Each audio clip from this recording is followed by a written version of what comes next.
2025ஆம் ஆண்டு இந்தியாவின் முதல் 10 அசுத்தமான நகரங்கள் குறித்த பட்டியல் வெளியிடப்பட்டுள்ளது. பல ஆண்டுகளாக அரசின் ஸ்வச் பாரத் மிஷன் மற்றும் வருடாந்திர ஸ்வச் சர்வேக்ஷன் கணக்கெடுப்பின்படி தூய்மை, சுகாதாரம் மற்றும் கழிவு மேலாண்மை போன்றவற்றை அடிப்படையாக கொண்டு வெளியிடப்பட்டுள்ளது.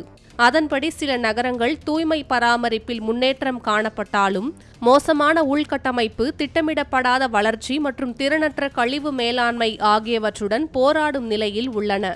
மோசமான செயல்திறன் கொண்ட நகரங்கள் பட்டியலில் பெங்களூருவுடன் ராஞ்சி, சென்னை, லூதியானா மற்றும் மதுரை ஆகியவை இணைந்துள்ளன.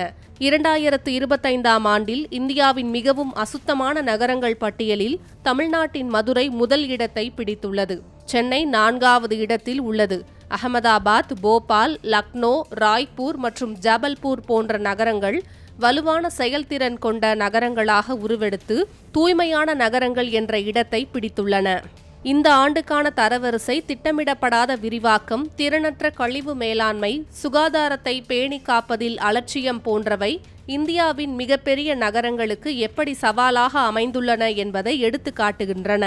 மாசுபாட்டை ஏற்படுத்தும் தொழில்துறை மையங்கள் முதல் கழிவுகளை சுமையாக கொண்ட பாரம்பரிய நகரங்கள் வரை சுத்தமான, நிலையான நகர்ப்புற எதிர்காலத்தை அடைய இந்தியாவின் பயணம் இன்னும் நீண்ட தூரம் செல்ல வேண்டியுள்ளது என்பதை நினைவூட்டுகிறது.